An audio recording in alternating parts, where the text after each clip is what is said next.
السلام عليكم ورحمة الله وبركاته. النهاردة إن شاء الله هنشرح ازاي نفتح أكتر من ديسك توب في كود واحد. يعني نستخدموه بكذا طريقة. يعني ممكن أحط هنا حاجات على الديسك توب، هنا أعمل شغل هنا على سطح المكتب ده، وأنتقل لسطح مكتب تاني زي كذا حساب في وقت واحد. يعني مثلا واحد بيعمل حاجة هنا مش عايز يطلع منها، فيروح على ايه، على الديسك توب اللي هو سطح المكتب التاني. لا، وانا نروح نعمل البرنامج ده، برنامج خفيف كده من الرابط ده. وبعد ما نخش على الرابط ده هنتك على فري داونلود هنا، نحمل البرنامج من هنا. طبعا انا محمل البرنامج. بعد ما نحمل البرنامج هنروح نسطبه. انا محمل البرنامج طبعا مش هحمله، فهنروح نسطب ايه البرنامج. هنخش على نعمل على ويندوز 700 لان في مشكلة عندي في ويندوز 8 فايه مش هينفع نسطب البرنامج عادي خالص.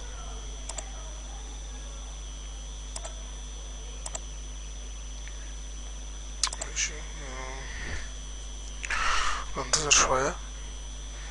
فينيش. وبكده يبقى اتسطب البرنامج فتح معانا. هنا بيقول لنا هنفتح هنا عندي 1 2 3 4.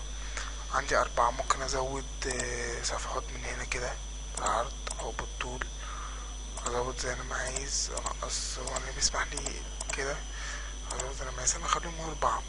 هنا ممكن عشان لما مثلا تحتاج تغير، يعني عايز اغير من انتقل من اللي هو سطح المكتب اللي هو رقم 1 لرقم 2، فبتك الت زائد زد. فانا هخليها مثلا كنترول زائد زد. وبعدين ممكن هنا ممكن نعمل باسورد. يعني مثلا اعمل على الديسك توب اللي هو التاني، نعمل له باسورد مثلا ايه، 1 2 3 مثلا. يعني ممكن اعلم بردك على ال3 وال4، بس انا عايز مثلا على ال2 خلو ال3 كده. بعدين التكة سيف.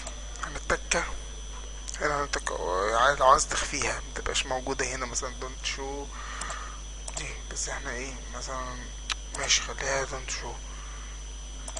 اوكي.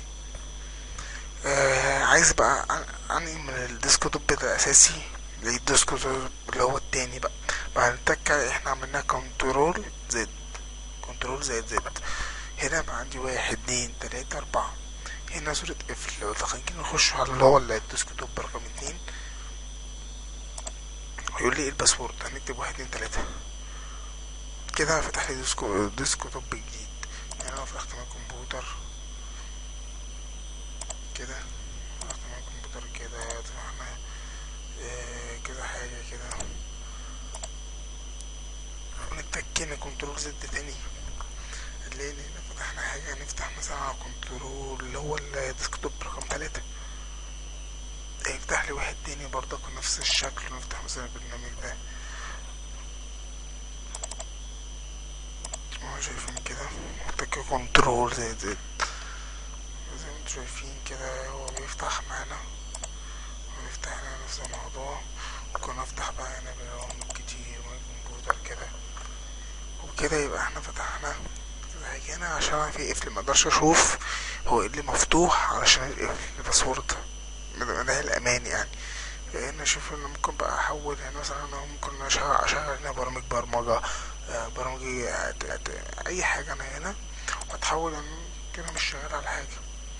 في ثواني ممكن اقلب يعني انقل على كمبيوتر تاني وشغلي تاني على سطح المكتب ده في لحظة، في ثواني